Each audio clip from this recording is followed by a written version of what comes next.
1945 दुनिया युद्ध की आग में जल रही थी। साम्राज्य ढह रहे थे, पर एक देश था, भारत, जो उस आग को अपनी आजादी की किरण मान रहा था। और उस आजादी के सबसे चमकते सितारे थे सुभाष चंद्र बोस। वो इंसान नहीं, आंदोलन थे। एक व्यक्तित्व नहीं, एक गड़गड़ाहट जो ब्रिटिश साम्राज्य को रातों की नींद उड़ाने पर मजबूर कर देती थी। पर उनकी कहानी का सबसे रहस्यमय अध्याय 18 अगस्त 1945 को शुरू होता है। एक ऐसा दिन जिसे इतिहास ने एक विमान हादसा बताया, लेकिन करोड़ों भारतीयों ने आज तक इसे सच मानने से इनकार किया, क्योंकि उस दिन कुछ ऐसा हुआ जो आज भी हमारी नसों में सिहरन पैदा करता है। ताइवान का ताइहोकू एयरपोर्ट, धुआं, आवाज, भगदड़ और एक जापानी विमान जो हवा में उड़ नहीं पाया।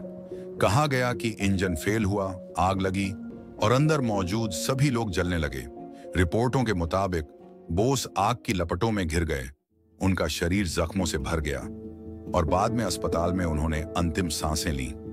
यही आधिकारिक कहानी है, लेकिन अब असली कहानी शुरू होती है, क्योंकि उसी वक्त अस्पताल के रिकॉर्ड गायब होने लगे, गवाहों के बयान बदलने लगे और दुनिया का सबसे बड़ा सवाल जन्म लिया। क्या उस विमान में सच में बोस थे? अगर विमान हादसा सच था, तो अस्पताल में मौजूद डॉक्टरों की रिपोर्टें एक दूसरे से क्यों मेल नहीं खाती? किसी ने कहा कि बोस बेहोश थे, किसी ने कहा कि वो बोले भी, किसी ने कहा कि उनका चेहरा पहचानने लायक नहीं था, तो कोई कहता है कि चेहरा बिल्कुल साफ था। आखिर कौन सच बोल रहा था? क्या यह भ्रम था या जानबूझकर फैलाया गया धुंध? अब सुनो, असली सस्पेंस यहां से बढ़ता है। विमान हादसे की तस्वीरें कहां हैं? क्यों नहीं मिली? जापान ने कई फाइलें दशकों तक गोपनीय क्यों रखी? और सबसे बड़ा सवाल, अगर बोस मर चुके थे, तो अंग्रेज सरकार ने अगले कई सालों तक उनकी जासूसी क्यों करवाई? मौत के बाद किसी की जासूसी नहीं की जाती। जासूसी उसी की होती है जो जिंदा हो। 1946 में रूस से एक रहस्यमय संदेश आया। एक भारतीय नेता यहां मौजूद है। क्या वह बोस थे? कई गवाहों ने दावा किया कि उन्होंने बोस को साइबेरिया जैसे इलाकों में देखा। सवाल यह उठता है कि अगर वो रूस गए तो कैसे? क्या जापान ने उन्हें गुप्त मार्ग से बाहर निकाला? क्या यह सब विमान हादसे की आड़ में किया गया था?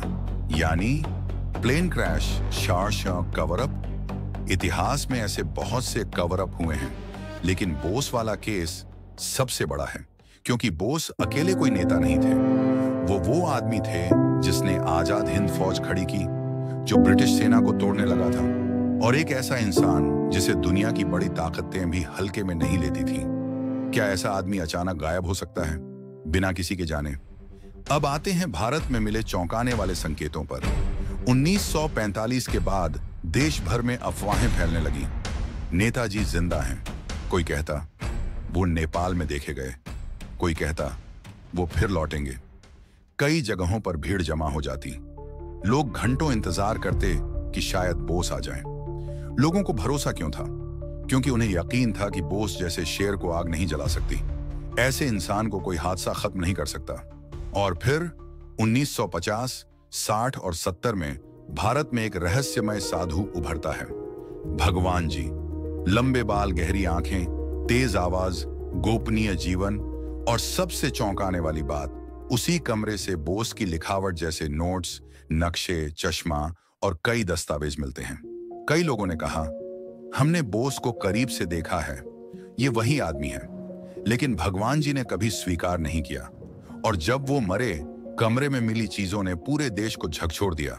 क्या वे सच में बोस थे? अगर हां, तो वह छुपे क्यों रहे? और यदि नहीं, तो इतने सारे मेल कैसे बैठते हैं? 3 सरकारी कमेटियां बनी।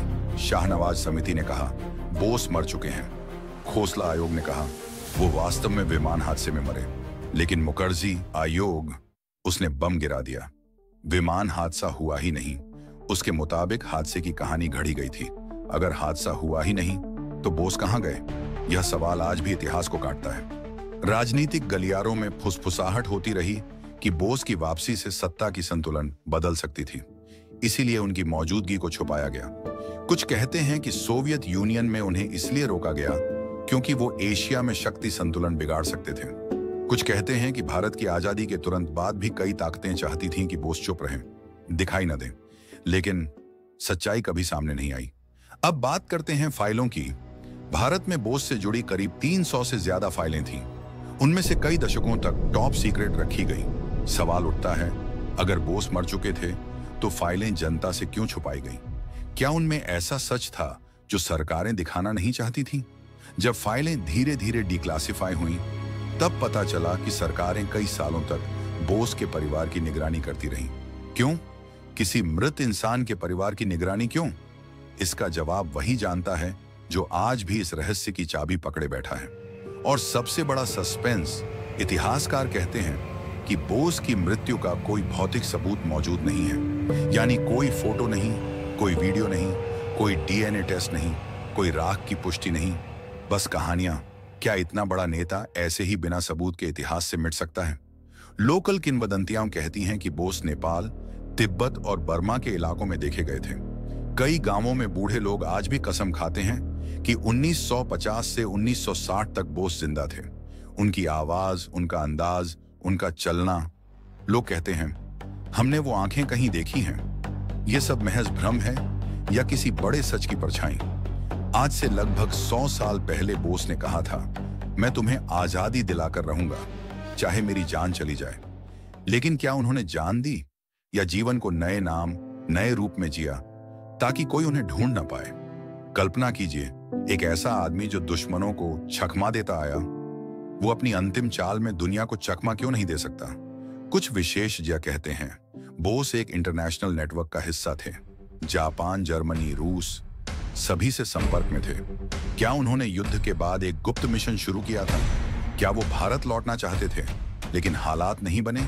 क्या वो ऐसी जानकारी रखते थे जिसे उस दौर की महाशक्तियां बाहर आने नहीं देना चाहती थीं?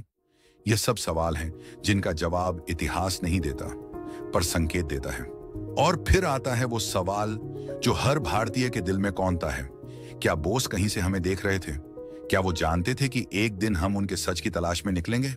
क्या वो खुद अपनी गुमनामी के लेखक थे या परिस्थितियां उन्हें छिपने पर मजबूर कर गईं?